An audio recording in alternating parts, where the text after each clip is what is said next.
Le monde était sous l'empire des ténèbres. Non, il faut que je descende, je vois moi-même la réalité. Comment est-ce que les sorciers manipulaient ce corps? Comment les gens n'étaient pas en paix? Il est venu, il a remarqué que oui, cela était vrai. Alléluia. Et je vais vous dire des choses. Je vais prêcher pendant peu de temps, on va beaucoup prier. Alléluia. Parce que souvent, nous les chrétiens, on aime souvent qu'on nous impose les mains. Un mois dépassons ça. Alléluia. Cultivons une vie de prière qui permet à ce que nous soyons libres. On peut t'imposer les mains, le démon qui sort, c'est vrai. Mais si tu n'as pas une vie de prière, le même démon qui sort ici, là, tu suis chez toi à la maison. Et quand tu as une vie de prière, c'est ici, là, je ne peux plus essayer. Soyons des dangers pour nos ennemis. Alléluia. Et vous allez remarquer ce qui se passe dans la vie des enfants de Dieu aujourd'hui. C'est un mystère qui se passe dans le monde. Souvent les électriciens, ils peuvent connaître ça. Il y a un système du capteur, d'émetteur et le récepteur. J'explique. Vous voyez la télévision. Je vous explique comment le diable arrive à rentrer dans vos vies. Écoutez bien l'exemple que je donne. La Bible dit dans 1 Jean chapitre 2 verset 15 à 17. N'aimez pas le monde. Dieu nous met en garde contre tout ce qui est dans ce monde-là. Dans le monde, on a tout. Il y a les boîtes de nuit, il y a la vie, il y a les femmes, il y a les hommes, il y a tout le monde. Mais n'aimez pas ces choses. C'est-à-dire, quand il dit aimer, c'est-à-dire ne donnez pas vos cœurs à ces choses. Parce que tout ce qui est dans ce monde est pour nous un danger permanent. Le diable est le capteur. Tu as une télévision chez toi. Pour que la télévision s'allume, il faut avoir d'abord l'électricité. Vrai ou faux? Vrai ou faux? Tu allumes la télé, ça donne un peu le bleu ou des fois c'est le blanc. Il faut avoir dans tes mains ce qu'on appelle le capteur, la télécommande. Vrai ou faux? Pour rentrer dans la télé, manipuler la télé, zapper des chaînes, il faut que la télévision ait un récepteur. Il doit accepter ce que fait la télécommande. Vrai ou faux? Quelqu'un là?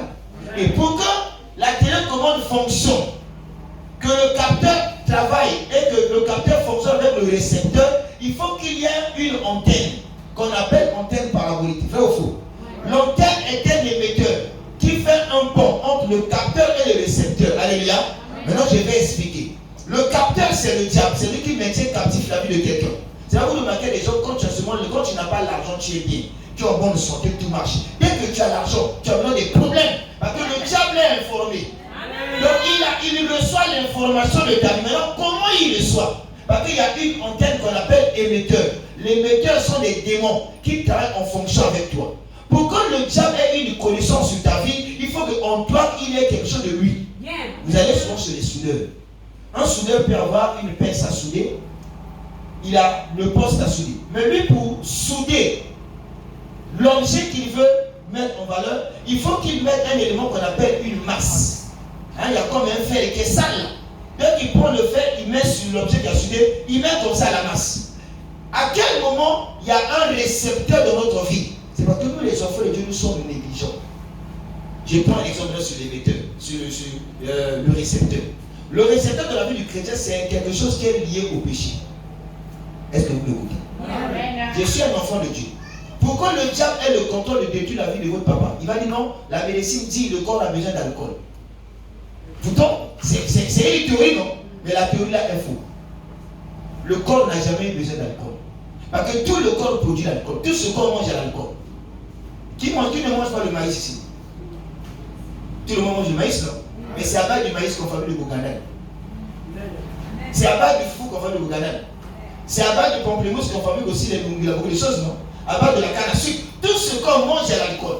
Et cette théorie, le diable a donné, les gens ont cru à ça. Et quand vous prenez l'alcool, les bières, les bocs et autres, tout ça, je ne suis pas comme toi, je te dis, on commence que le diable trouve un moyen de te détruire. Il faut qu'il retrouve en toi quelque chose de lui en toi pour mieux te manipuler. Quand vous prenez le dictionnaire, n'importe quel dictionnaire, vous prenez le mot bière. Bière veut dire cercueil où on met un corps dedans. La définition de bière. Vous allez à la mort, on dit mise en bière. Nous sommes dans les casiers. Mais qu'est-ce qu'on met dans les casiers? C'est des bouteilles. C'est pas ça? C'est pas ça? Et quand toi tu es chrétien, tu veux vivre une vie de gloire, mais tu es dans la boisson. La boisson devient un récepteur. Parce que la Bible dit nous n'avons pas lutté contre la chair et le sang, comme les esprits. Donc le diable est assis sur son trône. Il y a des démons qui aident, qui contrôlent ta vie. Qui sait qu'actuellement là, un tel est dans un bar en train de boire. Alléluia. Le démon envoie le signal chez le diable pour commencer à manipuler ta vie. Alléluia. Il y a aussi la vie sexuelle.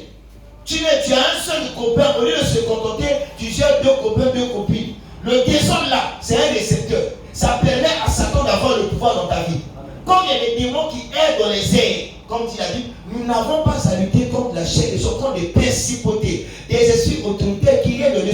Donc ce sont les esprits là qui sont comme des antennes paraboliques qui envoient le signal à la télécommande que le diable de manipuler ta vie. C'est pas quand tu as l'argent, tu as maintenant des envies de boire, acheter les habits, sortir. Quand il y a des envies du monde en toi, tu suis le poids. Quelqu'un me comprend? Amen. Est-ce que tu me comprends? Amen. Est-ce que tu me comprends très très bien? Amen. On avance encore simple. Vous voyez, la politique que le diable a mis aujourd'hui dans le monde.